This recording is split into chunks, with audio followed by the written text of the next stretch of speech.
Todd Young Online presents Young Tales. Tales for the young and the young at heart. Today's story: Mr. Toad Gets into Trouble, Episode 4 of The Wind in the Willows by Kenneth Grahame. It was a bright morning in the early part of the summer. The river had resumed its wonted banks and its accustomed pace, and a hot sun seemed to be pulling everything green and bushy and spiky up out of the earth towards him, as if by strings. The mole and the water rat had been up since dawn, very busy on matters connected with boats and the opening of the boating season, painting and varnishing, mending paddles, repairing cushions, hunting for missing boat hooks, and so on, and were finishing breakfast in their little parlor and eagerly discussing their plans for the day when a heavy knock sounded at the door. "Father," said the rat, all over egg. "See who it is, Mole, like a good chap, since you finished." The mole went to attend the summons, and the rat heard him utter a cry of surprise. Then he flung the parlor door open and announced with much importance, "Mr. Badger!" This was a wonderful thing indeed, that the badger should pay a formal call on them, or indeed anybody. He generally had to be caught if you wanted him badly, and as he slipped quietly along a hedgerow of an early morning or a late evening, or else hunted up in his own house in the middle of the wood, which was a serious undertaking. The badger strode heavily into the room and stood looking at the two animals with an expression full of seriousness. The rat let his egg spoon fall on the tablecloth and sat open-mouthed. "The hour has come," said the badger at last with great solemnity. "What hour?" asked the rat uneasily, glancing at the clock on the mantelpiece. "Whose hour, you should say, rather," replied the badger. "Why, Toad's hour, the hour of Toad. I said I would take him in hand as soon as the winter was well over, and I'm going to take him in hand today." "Toad's hour, of course!" cried the mole delightedly. "Hooray, I remember now. We'll teach him to be a sensible toad." "This very morning," continued the badger, taking an armchair, "as I learnt last night from a trustworthy source, another new and exceptionally powerful motor car will arrive at Toad Hall on approval or return. At this very moment, perhaps, Toad is busy arraying himself in those singularly hideous habiliments so dear to him, which transform him from a comparatively good-looking toad into an object which throws any decent-minded animal that comes across into a violent fit. We must be up and doing, ere it is too late. You two animals will accompany me instantly to Toad Hall, and the work of rescue shall be accomplished." "Right you are!" cried the rat, starting up. "We'll rescue the poor unhappy animal. We'll convert him. He'll be the most converted toad that ever was before we've done with him." They set off up the road on their mission of mercy, Badger leading the way. Animals, when in company, walk in a proper and sensible manner, in single file instead of sprawling all across the road and being of no use or support to each other in case of sudden, terrible danger. They reached the carriage drive of Toad Hall to find, as Badger had anticipated, a shiny new motor car of great size, painted a bright red, Toad's favorite color, standing in front of the house. As they neared the door, it was flung open, and Mr. Toad, arrayed in goggles, cap, gaiters, and enormous overcoat, came swaggering down the steps, drawing on his gauntleted gloves. "Hello, come on, you fellows," he cried cheerfully on catching sight of them. "You're just in time to come with me for a jolly. His hearty accents faltered and fell away as he noticed the stern, unbending look on the countenances of his silent friends, and his invitation remained unfinished. The badger strode up the steps. "Take him inside," he said sternly to his companions. Then, as Toad was hustled through the door, struggling and protesting, he turned to the chauffeur in charge of the new motor car. "I'm afraid you won't be wanted today," he said. "Mr. Toad has changed his mind. He will not require the car. Please understand that this is final. You needn't wait." Then he followed the others inside and shut the door. "Now then," he said to the Toad when the four of them stood together in the hall, "first of all, take those ridiculous things off." "Shan't," replied Toad with great spirit. "What is the meaning of this gross outrage? I demand an instant explanation." "Take them off him, then, you two," ordered the badger briefly. They had to lay Toad out on the floor, kicking and calling all sorts of names before they could get to work properly. Then the rat sat on him, and the mole got his motor clothes off him bit by bit, and they stood him up on his legs again. A good deal of his blustering spirit seemed to have evaporated with the removal of his fine panoply. Panoply? Now that he was merely Toad and no longer the terror of the highway, he giggled feebly and looked from one to the other appealingly, seeming quite to understand the situation. "You knew it must come to this sooner or later, Toad," the Badger explained severely. "You've disregarded all the warnings we've given you. You've gone on squandering the money your father left you, and you're getting us animals a bad name in the district by your furious driving and your smashes and your rows with the police. Independence is all very well, but we animals never allow our friends to make fools of themselves beyond a certain limit, and that limit you've reached. Now, you're a good fellow in many respects, and I don't want to be too hard on you. I'll make one more effort to bring you to reason. You will come with me into the smoking room, and there you will hear some facts about yourself. And we'll see whether you come out of that room the same Toad that you went in." He took Toad firmly by the arm, led him into the smoking room, and closed the door behind them. "That's no good," said the rat contemptuously. "Talking to Toad'll never cure him. He'll say anything." They made themselves comfortable in armchairs and waited patiently.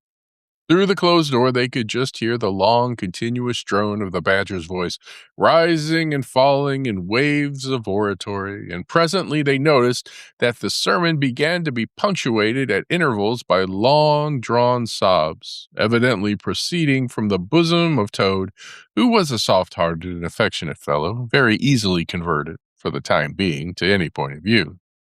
After some 3/4 of an hour, the door opened, and the Badger reappeared, solemnly leading by the paw a very limp and dejected Toad. His skin hung baggily about him, his legs wobbled, and his cheeks were furrowed by the tears so plentifully called forth by the Badger's moving discourse. "Sit down there, Toad," said the Badger kindly, pointing to a chair. "My friends," he went on, "I am pleased to inform you that Toad has at last seen the error of his ways. He is truly sorry for his misguided conduct in the past, and he has undertaken to give up motor cars entirely and forever. I have his solemn promise to that effect." "That is very good news," said the mole gravely. "Very good news indeed," observed the rat dubiously. If only. He was looking very hard at Toad as he said this, and could not help thinking he perceived something vaguely resembling a twinkle in that animal's still sorrowful eye. "There's only one thing more to be done," continued the gratified Badger. "Toad, I want you solemnly to repeat, before your friends here, what you fully admitted to me in the smoking room just now. First, you are sorry for what you've done, and you see the folly of it all?" There was a long, long pause. Toad looked desperately this way and that, while the other animals waited in grave silence. At last he spoke. "No," he said a little sullenly but stoutly. "I'm not sorry, and it wasn't folly at all. It was simply glorious." "What?" cried the Badger, greatly scandalized. "You backsliding animal, didn't you tell me just now in there?" "Oh, yes, in there," said Toad impatiently. "I'd have said anything in there. You're so eloquent, dear Badger, and so moving and so convincing, and put all your points so frightfully well. You can do what you like with me in there, and you know it. But I've been searching my mind since and going over things in it, and I find that I'm not a bit sorry or repentant, really, so it's no earthly good saying I am, now is it?" "Then you don't promise," said the Badger, "never to touch a motor car again?" "Certainly not," replied Toad emphatically. "On the contrary, I faithfully promise that the very first motor car I see, poop, poop, off I go in it." "Told you so, didn't I?" observed the rat to them all. "Very well, then," said the Badger firmly, rising to his feet. "Since you won't yield to persuasion, we'll try what force can do. I feared it would come to this all along. You've often asked us three to come and stay with you, Toad, in this handsome house of yours. Well, now we're going to. And when we've converted you to a proper point of view, we may quit, but not before. Take him upstairs, you two, and lock him up in his bedroom. We will, while we arrange matters between ourselves. It's for your own good, Toady, said the rat kindly, as Toad, kicking and struggling, was hauled up the stairs by his two faithful friends. Think what fun we shall all have together, just as we used to, when you've quite got over this painful attack of yours. We'll take great care of everything for you till you're well, Toad, said the mole, and we'll see your money isn't wasted as it has been.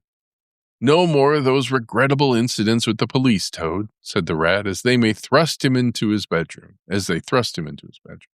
And no more weeks in hospital being ordered about by female nurses, Toad, added the mole, turning the key on him. They descended the stair, Toad shouting abuse at them through the keyhole, and the three friends then met in conference on the situation. It's going to be a tedious business, said the badger, sighing. I've never seen Toad so determined. However, we will see it out. He must never be left an instant unguarded. We shall have to take it in turns to be with him till the poison has worked itself out of his system. They arranged watches accordingly. Each animal took it in turns to sleep in Toad's room at night, and they divided the day up between them. At first, Toad was undoubtedly very trying to his careful guardians. When his violent paroxysms possessed him, he would arrange bedroom chairs in rude resemblance of a motor car and would crouch on the foremost of them, bent forward and staring fixedly ahead, making uncouth and ghastly noises till the climax was reached, when, turning a complete somersault, he would lie prostrate amidst the ruins of the chairs, apparently completely satisfied for the moment. As time passed, however, these painful seizures grew gradually less frequent, and his friends strove to divert his mind into fresh channels. But his interest in other matters did not seem to revive, and he grew apparently languid and depressed. One morning, the rat, whose turn it was to go on duty, went upstairs to relieve Badger, whom he found fidgeting to be off and stretch his legs in a long ramble round his wood and down his earths and burrows. Toad's still in bed, he told the rat outside the door. Can't get much out of him except, leave him alone. He wants nothing. Perhaps he'll be better presently. It may pass off in time. Don't be duly anxious, and so on. Now, you look out, rat. When Toad's quiet and submissive and playing at being the hero of a Sunday school prize, then he's at his artfulest. There's sure to be something up. I know him. Well, now I must be off. How are you today, old chap? Inquired the rat cheerfully as he approached Toad's bedside. He had to wait some minutes for an answer. At last, a feeble voice replied, Thank you so much, dear Ratty. So good of you to inquire. But first, tell me how you are yourself and the excellent mole. Oh, we're all right, replied the rat. Mole, he added incautiously, is going out for a run round with Badger. They'll be out till luncheon time, so you and I will spend a pleasant morning together, and I'll do my best to amuse you. Now jump up, there's a good fellow, and don't lie moping there on a fine morning like this. Dear kind rat, murmured Toad, how little you realize my condition, and how far I am from jumping up now, if ever. But do not trouble about me. I hate being a burden to my friends, and I do not expect to be one much longer. Indeed, I almost hope not. Well, I hope not too, said the rat heartily. You've been a fine bother to us all this time, and I'm glad to hear it's going to stop. And in weather like this, and the boating season just beginning, it's too bad of you, Toad. It isn't the trouble we mind, but you're making us miss such an awful lot. I'm afraid it is the trouble, mind you, though, replied the Toad languidly. I can quite understand it. It's natural enough. You're tired of bothering about me. I mustn't ask you to do anything further. I'm a nuisance, you know. You are indeed, said the rat, but I tell you I'd take any trouble on earth for you if only you'd be a sensible animal. If I thought that, Ratty, murmured Toad more feebly than ever. "Then I would beg you for the last time, probably, to step round to the village as quickly as possible. Even now it may be too late, and fetch the doctor, but don't bother. It's only a trouble, and perhaps we may as well let things take their course." "Why, what do you want a doctor for?" inquired the rat, coming closer and examining him. He certainly lay very still and flat, and his voice was weaker and his manner much changed. "Surely you have noticed of late," murmured Toad, "but no, why should you? Noticing things is only a trouble. Tomorrow, indeed, you may be saying to yourself, 'Oh, if only I had noticed sooner, if only I had done something.' But no, it's a trouble. Never mind. Forget that I asked." "Look here, old man," said the rat, beginning to get rather alarmed. "Of course I'll fetch the doctor to you if you really think you want him. But you can hardly be bad enough for that yet. Let's talk about something else." "I fear, dear friend," said Toad with a sad smile, "that talk can do little in a case like this, or doctors either, for that matter. Still, one must grasp at the slightest straw, and by the way, while you are about it, I hate to give you additional trouble, but I happen to remember that you will pass the door. Would you mind at the same time asking the lawyer to step up? It would be a convenience to me, and there are moments, perhaps I should ask, there is a moment when one must face disagreeable tasks at whatever cost to exhausted nature. A lawyer? Oh, he must be really bad," the affrighted rat said to himself, and he hurried from the room, not forgetting, however, to lock the door carefully behind him. Outside, he stopped to consider. The other two were far away, and he had no one to consult.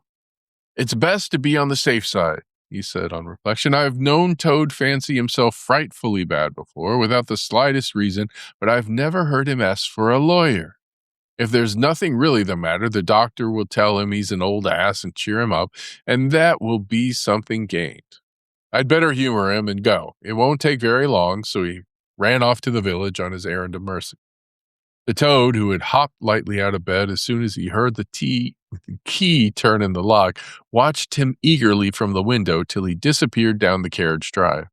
Then, laughing heartily, he dressed as quickly as possible in the smartest suit he could lay hands on at the moment, filled his pockets with cash which he took from a small drawer in the dressing table, and next, knotting the sheets from his bed together and tying one end of the improvised rope round the central mullion of the handsome two-door window which formed such a feature of his bedroom, he scrambled out, slid lightly to the ground, and taking the opposite direction to the rat, marched off light-heartedly, whistling a merry tune.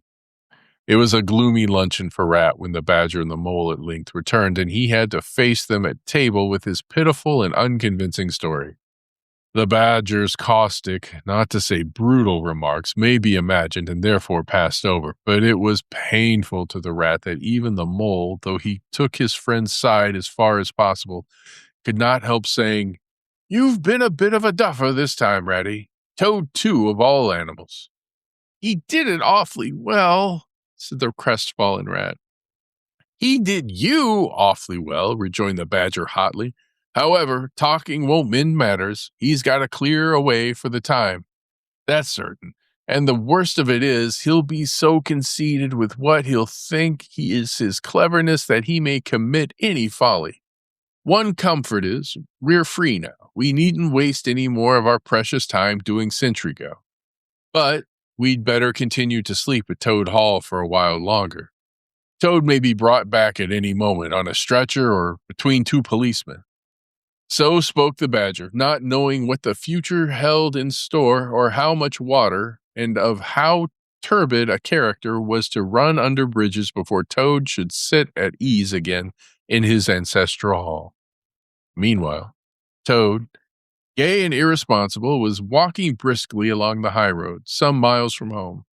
At first, he had taken bypaths and crossed many fields and changed his course several times in case of pursuit. But now, Feeling by this time safe from recapture and the sun smiling brightly on him and all nature joining in a chorus of approval to the song of self-praise that his own heart was singing to him, he almost danced along the road in his satisfaction and conceit.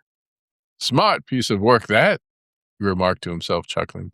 "Brain against brute force, and brain came out on top, as it's bound to do. Poor old Rat. My, won't he catch it when Badger gets back? A worthy fellow, Ratty, with many good qualities, but very little intelligence and absolutely no education.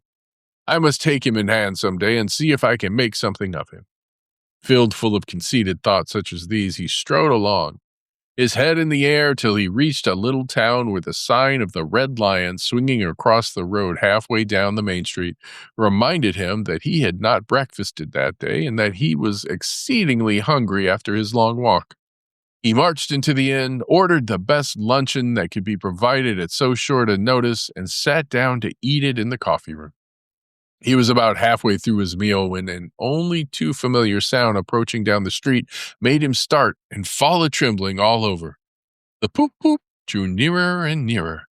The car could be heard to turn into the inn-yard and come to a stop, and Toad had to hold on to the leg of the table to conceal his overmastering emotion.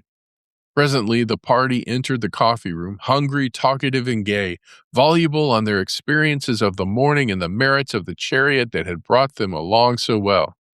Toad listened eagerly, all ears for a time. At last, he could stand it no longer. He slipped out of the room quietly, paid his bill at the bar, and as soon as he got outside, sauntered round quietly to the inn-yard. "There cannot be any harm," he said to himself. "I am only just looking at it." The car stood in the middle of the yard, quite unattended, the stable helps and other hangers-on being all at their dinner. Toad walked slowly round it, inspecting, criticizing, musing deeply. "I wonder," he said to himself presently, "I wonder if this sort of car starts easily." Next moment, hardly knowing how it came about, he found he had hold of the handle and was turning it. As the familiar sound broke forth, the old passion seized on Toad and completely mastered him, body and soul. As if in a dream, he found himself somehow seated in the driver's seat, as if in a dream. He pulled the lever and swung the car around the yard and out through the archway, and, as if in a dream, all sense of right and wrong, all fear of obvious consequences, seemed temporarily suspended. He increased his pace, and as the car devoured the street and leapt forth on the high road through the open country, he was only conscious that he was Toad once more. Toad at his best and highest. Toad the terror. Toad the traffic queller. The lord of the lone trail, before whom all must give way or be smitten into nothingness and everlasting night. He chanted as he flew, and the car responded with sonorous drone. The miles were eaten up under him, and as he sped, he knew not whither, fulfilling his instincts, living his hour, reckless of what might come to him. "To my mind," observed the chairman of the bench of magistrates, cheerfully, "the only difficulty that presents itself in this otherwise very clear case is how we can possibly make it sufficiently hot for the incorrigible rogue and hardened ruffian whom we see cowering in the dock before us. Let me see. He has been found guilty, on the clearest evidence, first, of stealing a valuable motor car. Secondly, of driving to the public danger, and thirdly, of gross impertinence to the rural police. Mr. Clerk, will you tell us, please, what is the very stiffest penalty we can impose for each of these offenses? Without, of course, giving the prisoner the benefit of any doubt, because there isn't any." The clerk scratched his nose with his pen. "Some people would consider," he observed, "that stealing the motor car was the worst offense, and so it is. But cheeking the police undoubtedly carries the severest penalty, and so it ought. Supposing you were to say 12 months for the theft, which is mild, and 3 years for the furious driving, which is lenient, and 15 years for the cheek, which was pretty bad sort of cheek, judging by what we've heard from the witness box. even if you only believe 1/10 part of what you heard.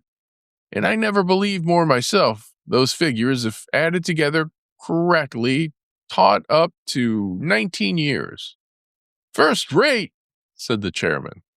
So you had better make it around 20 years and be on the safe side, concluded the clerk. An excellent suggestion, said the chairman approvingly. Prisoner, pull yourself together and try and stand up straight. It's going to be 20 years for you this time. And mind, if you appear before us again upon any charge whatever, we shall have to deal with you very seriously. Then the brutal minions of the law fell upon the hapless Toad, loaded him with chains, and dragged him from the courthouse, shrieking, praying, protesting.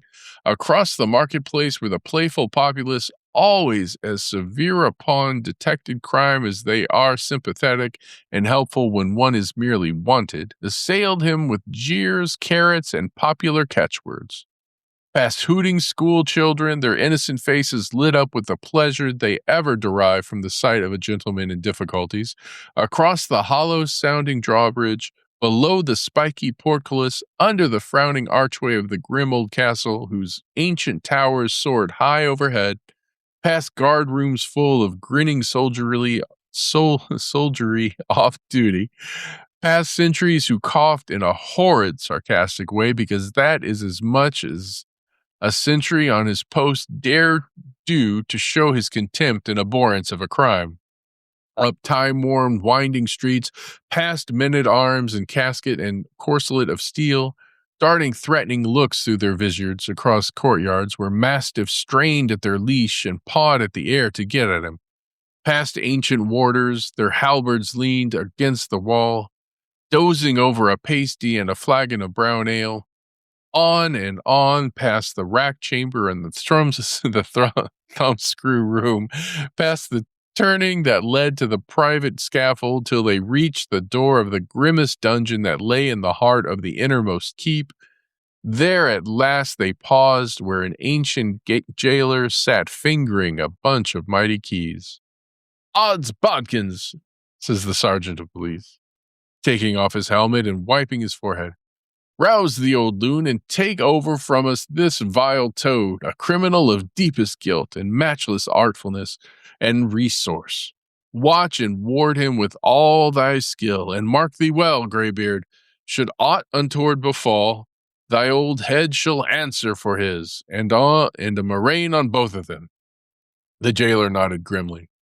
Laying his withered hand on the shoulder of the miserable Toad, the rusty key creaked in the lock.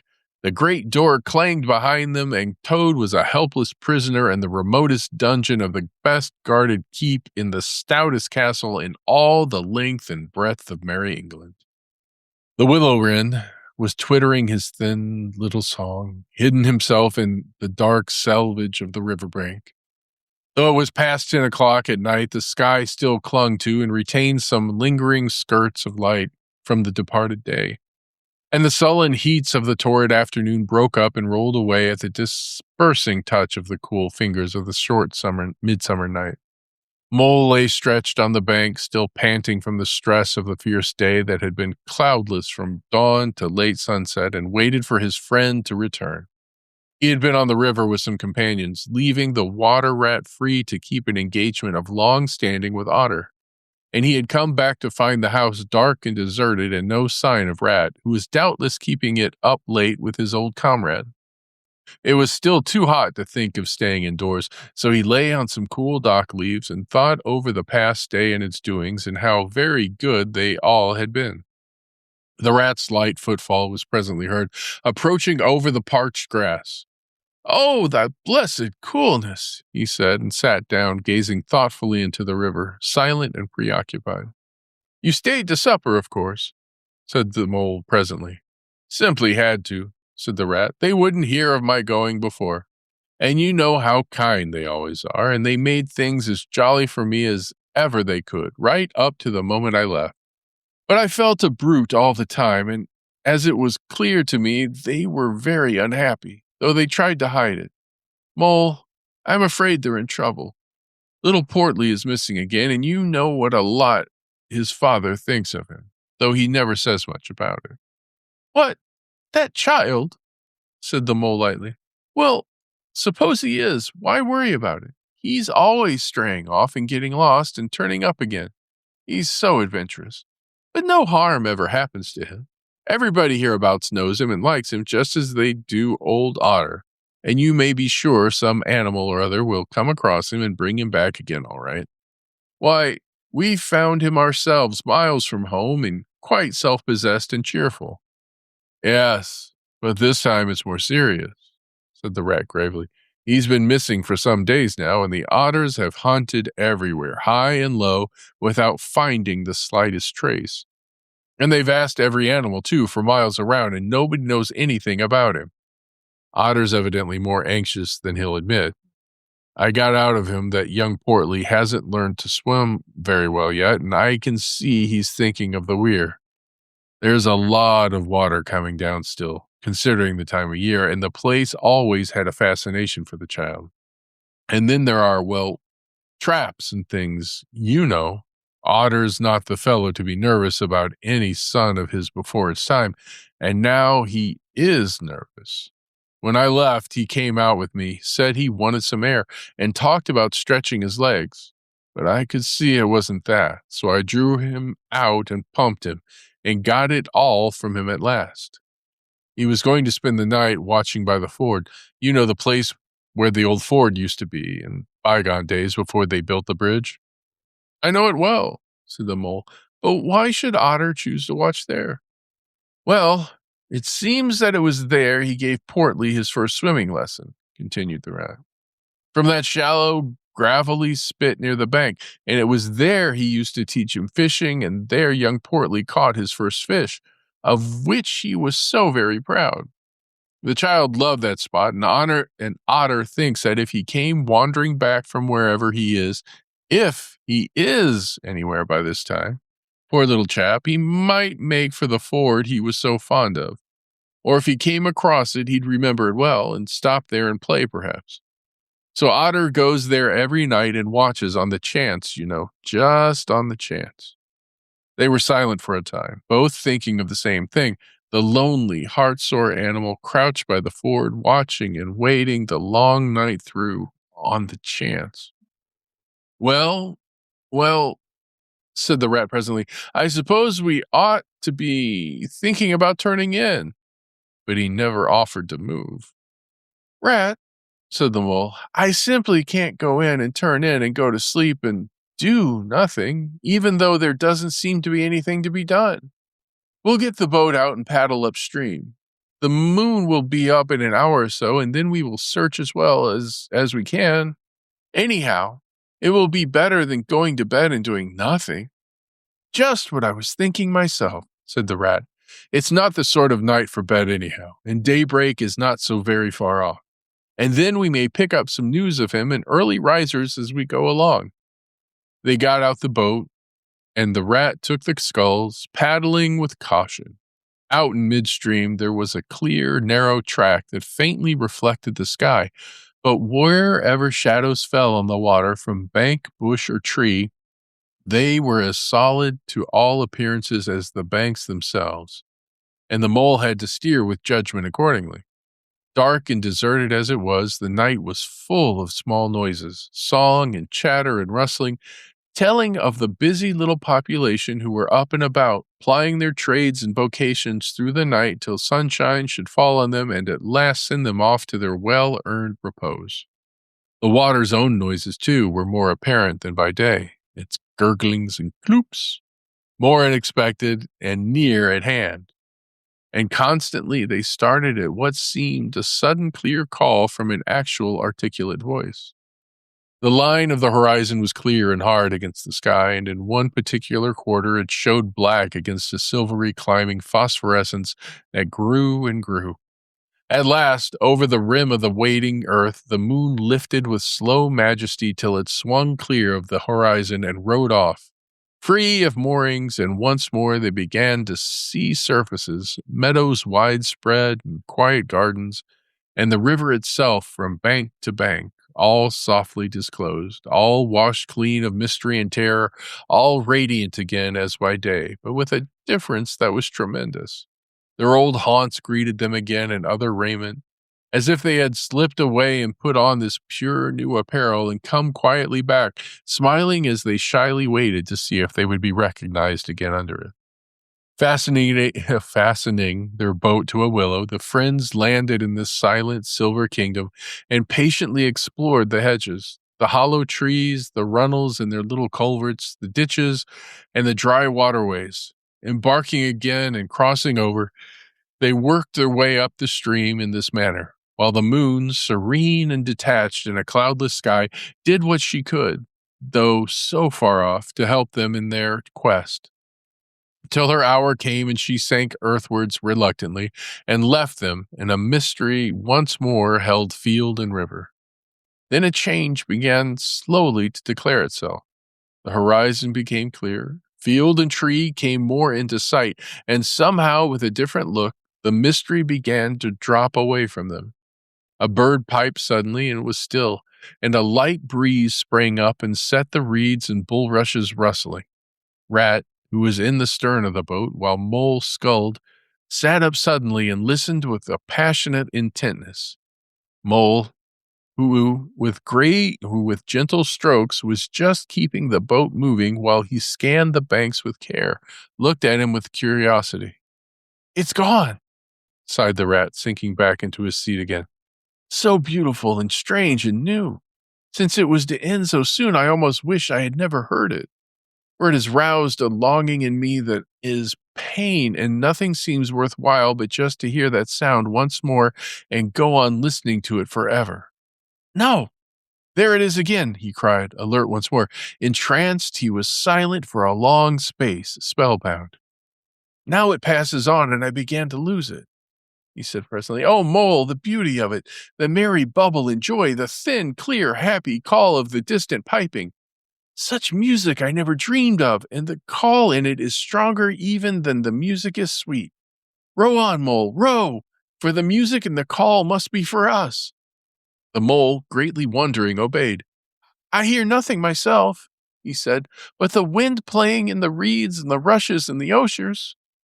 The rat never answered, if indeed he heard. Rapt, transported, trembling, he was possessed in all his senses by this new divine thing that caught up his helpless soul and swung and dandled it, a powerless but happy infant in a strong, sustaining grasp.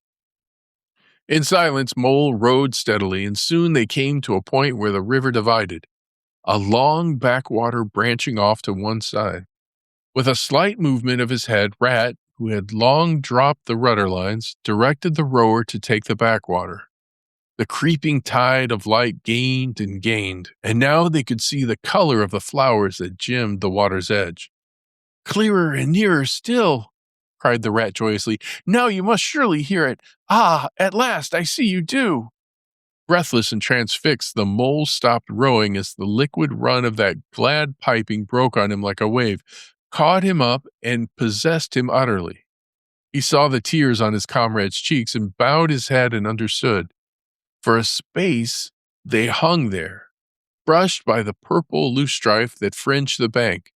Then the clear, imperious summons that marched hand in hand with the intoxicating melody imposed its will on Mole, and mechanically he bent to his oars again. And the light grew steadily stronger, but no birds sang as they were wont to do at the approach of dawn. And but for the heavenly music, all was marvelously still. On either side of them they glided onwards. The rich meadow grass seemed that morning of a freshness and greenness unsurpassable. Never had they noticed the roses so vividly, the willow herb so riotous, the meadow sweet so odorous and pervading. Then the murmur of the approaching weir began to hold the air, and they felt a consciousness that they were nearing the end, whatever it might be that surely awaited their expedition. A wide half-circle of foam and glinting lights and shining shoulders of green water. The great weir closed the backwater from bank to bank, troubled all the quiet surface from twirling eddies and floating foam streaks, and deadened all other sounds with its solemn and soothing rumble. In the midmost of the stream, embraced in the weir's shimmering arm spread, a small island lay anchored, fringed close with willow and silver birch and alder, reserved, shy, but full of significance. It hid whatever might hold behind a veil, keeping it till the hour should come, and within the hour, those who were called and chosen. Slowly, but with no doubt or hesitation whatsoever, and in something of a solemn expectancy, the two animals passed through the broken, tumultuous water and moored their boat at the flowery margin of the island. In silence, they landed and pushed through the blossom and scented herbage and undergrowth that led up to the level ground, till they stood on a little lawn of a marvelous green, set round with nature's own orchard trees, crabapple, wild cherry, and sloe. This is the place of my song dream, the place the music played to me, whispered the rat as if in a trance. Here, in this holy place, here, if anywhere, surely we shall find him. Then suddenly the mole felt a great awe fall upon him, an awe that turned his muscles to water, bowed his head, and rooted his feet to the ground. It was no panic terror. Indeed, he felt wonderfully at peace and happy, but it was an awe that smote and held him, and without seeing, he knew it could only mean that some august presence was very, very near. With difficulty, he turned to look for his friend and saw him at his side, cowed, stricken, and trembling violently.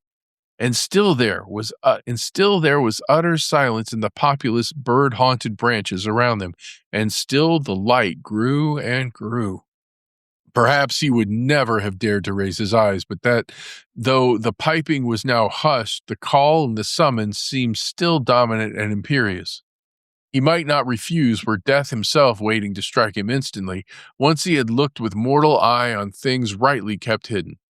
Trembling, he obeyed, and raised his humble head, and then, in that utter clearness of the imminent dawn, while nature, flushed with fullness of incredible color, seemed to hold her breath for the event, he looked in the very eyes of the friend and helper, saw the backward sweep of the curved horns, gleamed in the growing daylight, saw the stern hooked nose between the kindly eyes that were looking down on them humorously, while the bearded mouth broke into a half smile at the corners.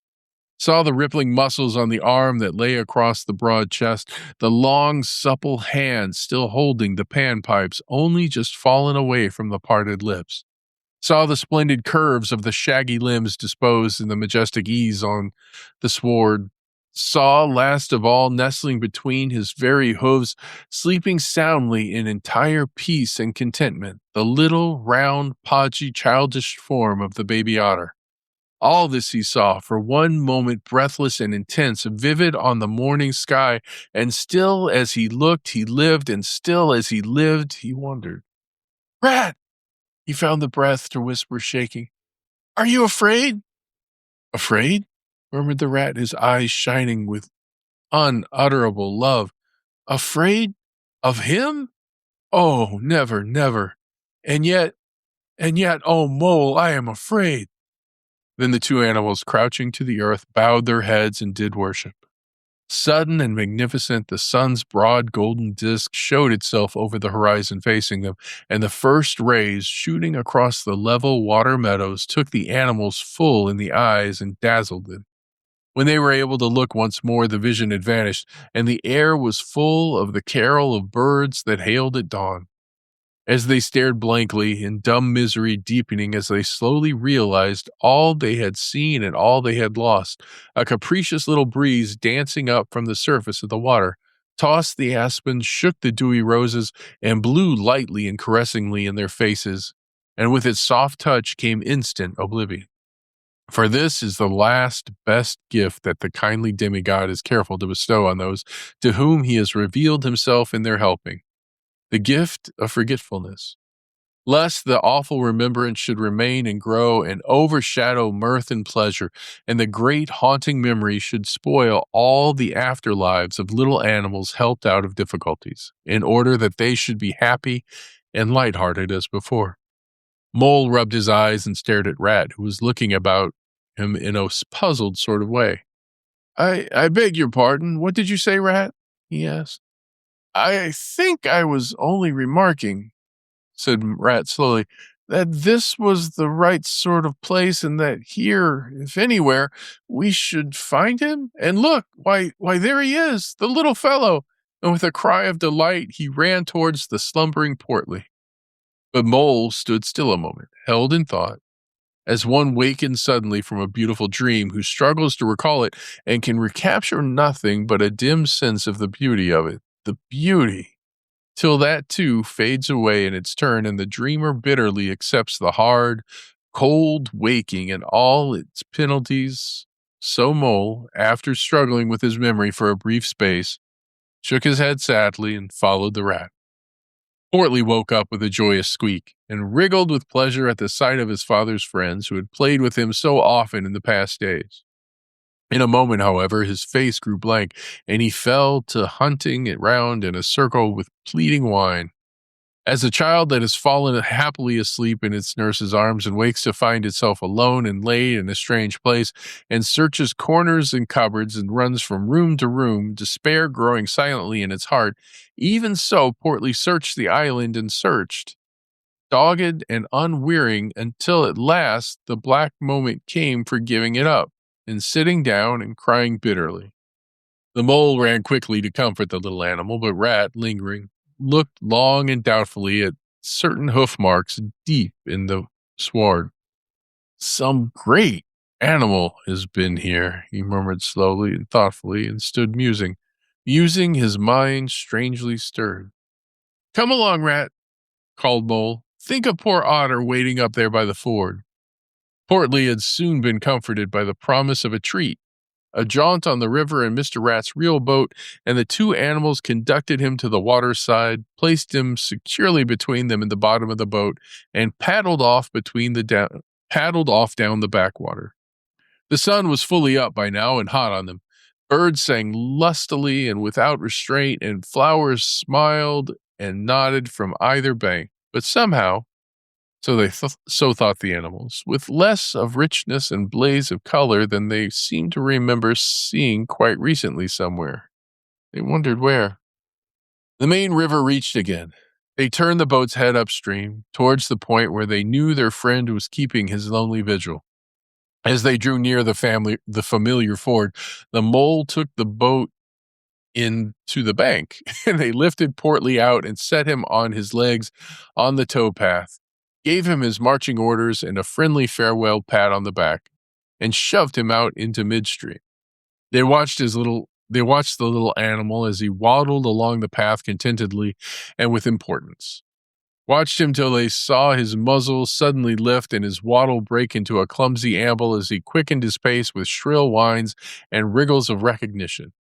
Looking up the river, they could see Otter start up, tense and rigid, from out of the shallows where he crouched in dumb patience, and could hear his amazed and joyous bark as he bounded up through the osiers onto the path. Then the Mole, with a strong pull on one with a strong pull on one oar, swung the boat round and let the full stream bear them down again whither it would, their quest now happily ended. I feel strangely tired, Rat, said the Mole, leaning wearily over his oars as the boat drifted. It's being up all night, you'll say, perhaps, but that's nothing. We do as much half the nights of the week at this time of the year. No, I feel as if I had been through something very exciting and rather terrible, and it was just over, and yet nothing particular has happened. Or something very surprising and splendid and beautiful, murmured the Rat, leaning back and closing his eyes. I feel just as you do, Mole, simply dead tired, though not body tired.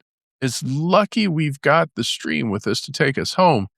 Isn't it jolly to feel the sun again, soaking into one's bones, and hark to the wind playing in the reeds? It's like music. Far away music, said the Mole, nodding drowsily.